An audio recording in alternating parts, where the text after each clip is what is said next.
السلام عليكم احبابنا في الله. كما وعدتكم البارح قلت لكم باني صورت لكم الشقه النموذجيه لهذا المشروع هذا اللي ديتكم، وشفتوا البلان ديالو في داك البلان اللي حاطين في المكتب البيع ديالهم.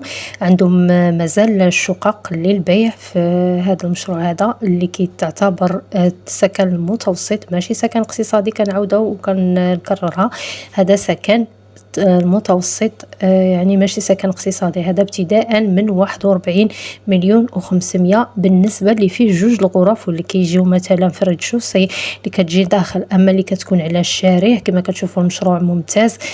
شوفوا البنية ديالو كيفاش العمران ديالو. مهم الشقة جاية على هذا الشكل التالي، خذوا منها افكار، خذوا يعني الفصالة ديالها كيفاش جات، يعني واحد الشقة اللي هي اكثر من رائعة.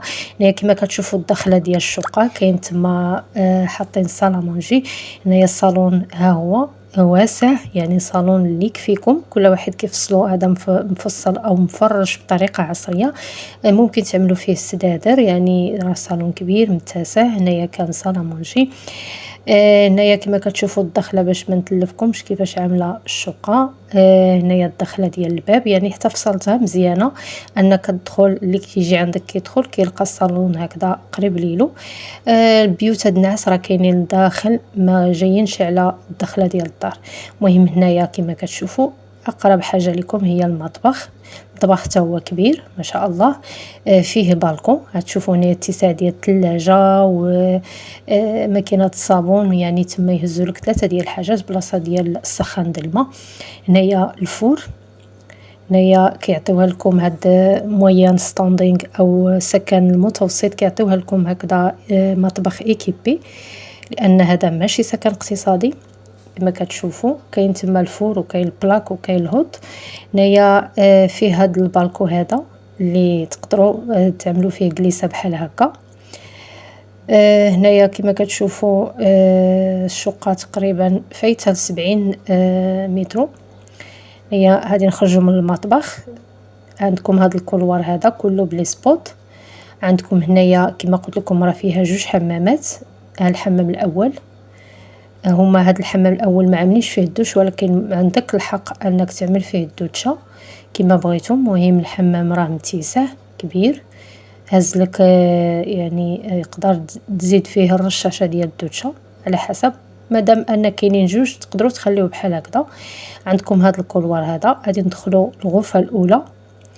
الغرفه الاولى ديال الدراري، او نتوما تستعملوها كما بغيتو. مادام ان كاين 3 ديال الغرف تقدروا تستعملوا غير غرفه واحده للاطفال وتستغلوا هذه البيت الجلوس. عندكم هاد الغرفه الاولى، والشراجم ديالهم كما كتشوفوا راه كلهم بالضوء ودايرين الومنيوم. وهنايا كتشوفوا الغرفه راه متسعه، راه المساحه اللي كيعطيوكم الشقه راه كما قلت لكم هاد الشقق هادو فيهم حتى 85 متر، يعني واحد الشقه اللي هي ما شاء الله. كولوار كما قلت لكم جاي على هذا الشكل التالي، فيه كامل لي سبوت. غادي ندخلوا للغرفه الثانيه، هذه عاملينها غرفه ديال البنات، يعني غرفه الا عندك الوليدات وعندك البنات، الله يحفظ وليداتنا ووليداتكم جميعا. المهم الغرفه حتى هي كبيره. هادو ما فيهمش البلاكارات، هاد جوج ديال الغرف، ولكن الغرفه ديال الابوين فيها البلاكار. وما شاء الله البيت كبيره، راه متسعه، تقدر تهز البلاكار وتهز كلشي. ماشي ديك البيوت اللي كيجيو صغار في، يعني كنشوفوهم هاد البيوت ما شاء الله كبار فيهم اتساع.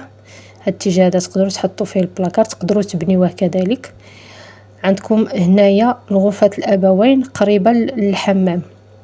الحمام ما جاش لداخل ديال الغرفه، ولكن زعما قريب ليلو تقدروا تدخلوه. يعني عندكم يعني الا بغيتو تدخلوه، ولكن جاني انا هكا احسن، باش لان كتحتاجوا هاد الحمامات، كيكون الاسره راه كتحتاج.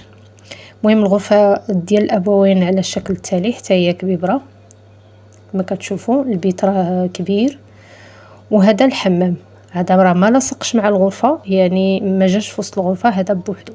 الحمام فيه بلاصه ديال الدوشه، واللي تار انتباهي ان الحمام كبير تقدر تعمل فيه البانيو. هنايا كما كتشوفوا الحمام هذا هي الكبوريه ديالو. المهم الصاله ديال الشقه رائعه بالنسبه اللي خدا في هذا المشروع هذا راه غزال ديال الباهيه، واللي ما خداش الله يسهل على كل واحد. حتى انسان الا بنى شي حاجه ديالو يبني على هاد التفصيله هذه راه اكثر من رائعه. يعني جاو الغرف مطرفين وجا الصالون هو يعني في الدخله ديال الدار. نتمنى تعجبكم، ونتمنى كل واحد الله يسهل عليه داكشي اللي كيتمناه ان شاء الله يا ربي. المهم الشقه هي هذه اللي وعدتكم بها البارحه انني غادي نحطها لكم.